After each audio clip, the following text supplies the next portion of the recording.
what's your take on what's happening with the museums in this country right now? Thanks for having me, Diego. There's a lot that's happening, especially when you consider the executive orders that the administration has been putting out to eliminate or to minimize the effect or the ability for the government to help support museums and libraries, with the NEH, the NEA, and specifically the Institute of Museum and Library Sciences, which is the only federally funded independently operating organization that is set up to specifically help support museums, libraries, and archives. I see, and could you help our international audiences better understand why the country's president wades into a debate like this?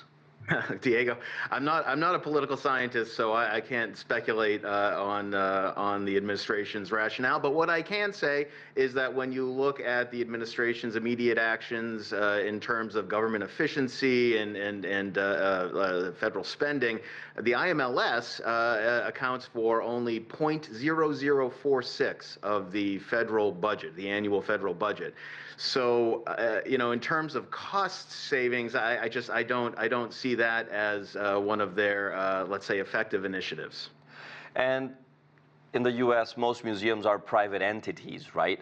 How does a government decision affect them? Can they choose, for example, not to follow the directive? Absolutely, and you're seeing museums all across the country openly state that they are going to maintain their DEI initiatives and also make sure that their exhibitions are going to be moving forward as planned. So, as you stated, in the United States, we have a very different structure for cultural heritage than most of the rest of the world. Museums are largely independent. They receive tax-exempt status, but there are only a small amount of museums, percentage-wise, that are actually federal, like national museums.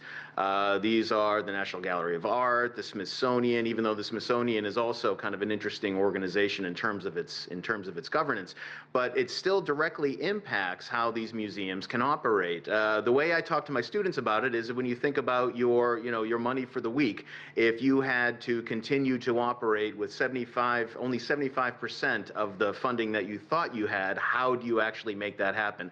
And that's really the major impact for most of our museums around the country, are the federally sponsored programs and grants that are helping museums to run special projects or to fund certain staff. It's going to have a critical impact on how museums are going to operate. And to stay on the better side of the law, how would you change or how would you modify how you run a museum and what you present at your museum to comply with this directive?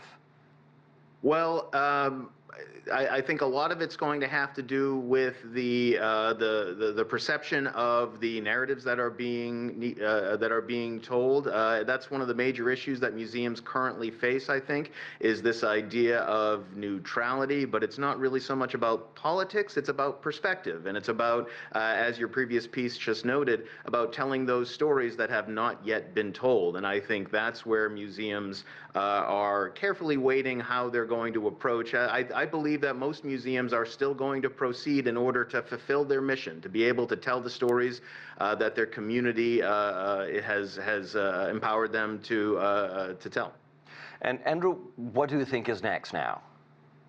That's a great question, Diego. So there are many lawsuits. In fact, just recently we learned that a federal judge had stopped the Trump administration's halting of IMLS grants, at least temporarily, so that could be reviewed. Much of this funding has already been appropriated by Congress, so I think the majority of these lawsuits are going to at least pause what's the immediate effect for museums. It's an important note, Diego, that a lot of this funding that was awarded for last year, it's money that's already been spent, already been planned, and then is meant to be reimbursed by a lot of these federal agencies. So it really does become a critical issue for our museums.